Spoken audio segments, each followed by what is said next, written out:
Salut les amis, c'est Jérôme Ducrot, coach de vie. J'espère que vous allez bien, même très bien. Aujourd'hui, je vais faire une vidéo un peu différente pour vous faire état de comment je m'accompagne lorsque je ne vais pas bien. C'est une bonne question. Parce que souvent, on montre que tout va bien. Mais est-ce que intérieurement, c'est le cas? J'ai accompagné beaucoup de personnes pour lesquelles ce n'était pas le cas. Et ça leur générait un stress immense à l'intérieur, un mal-être, un grand mal-être. Et pour autant, à l'extérieur, montrer que tout allait bien. À force de fonctionner comme ça génère du stress. Parce que la différence entre ce que je souhaite, ce que je rêve d'être, et ce que je suis aujourd'hui à l'instant T, génère du stress. Parce que la différence est trop grande. Et ça, en fait, déjà en prendre conscience, ça fait un bien fou.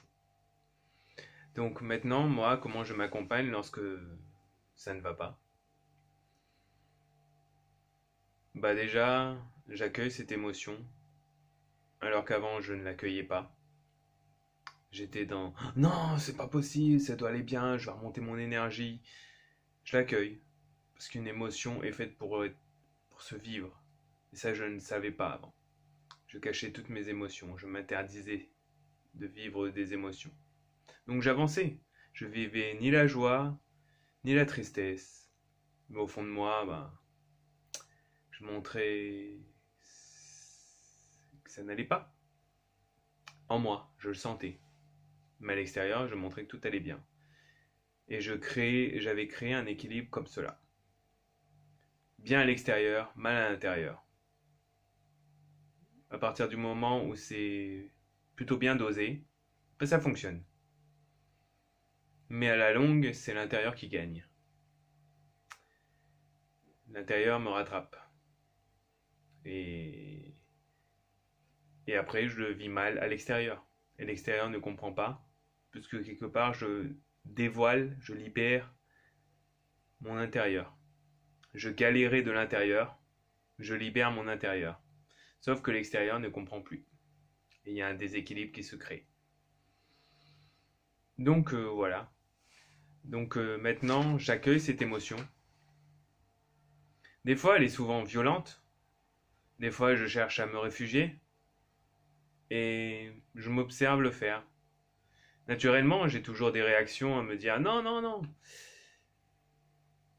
Et je me dis, moi, en tant que parent, futur parent bienveillant vis-à-vis de mon enfant, j'ai besoin qu'il vive son émotion pour qu'il ne la cristallise pas en lui ou en elle, tout dépend. Et c'est important que l'enfant puisse vivre son émotion parce que dans le cas contraire, il la cristallise en lui et tout ce qui est réprimé est compulsé. C'est-à-dire ne pleure pas. Pourquoi ne pleure pas? L'émotion a besoin de sortir. C'est comme s'il pleut, je ne vais pas dire à la pluie ne pleut pas. Enfin, je peux essayer. Ça peut fonctionner comme ça peut ne pas fonctionner. Voilà, cette émotion-là, en fait, a besoin d'être évacuée, d'être libérée, pour ne pas avoir à galérer par la suite. Parce que dès lors que je me retrouverai confronté aux mêmes éléments, au même moment, ça va réveiller une blessure intérieure. Cette blessure intérieure, elle a besoin de sortir, d'être comprise. Et souvent, en fait, si je la vis à l'âge adulte, et que je ne l'ai pas comprise enfant, que je n'ai pas pu la vivre, eh ben, il se passe des choses intéressantes. Donc c'est là où c'est important de pouvoir être bienveillant et accueillir ses émotions. L'émotion est faite pour être vécue. Donc moi, lorsque je m'accompagne, lorsque ça ne va pas, je m'observe, j'accueille cette émotion, même si des fois elle me paraît un peu bizarre, même si parfois elle est violente envers moi, même si je mange, même si c'est complexe, même si je me réfugie, même si j'ai besoin de m'isoler, je m'observe et je m'accueille parce que je suis avec moi et je me dis voilà, je suis présent pour moi, je suis présent pour toi, mon corps, et ensemble on va faire quelque chose pour avancer vers cela. Donc voilà, ça c'est une de mes astuces et ça m'apporte, pas toujours agréable, mais ça m'apporte. C'est pour l'instant ce que j'ai trouvé de mieux et je vous la partage. Donc voilà les amis, je vous dis à très bientôt, je vous souhaite un excellent moment avec vous et puis plein de belles choses et au plaisir. Allez, ciao!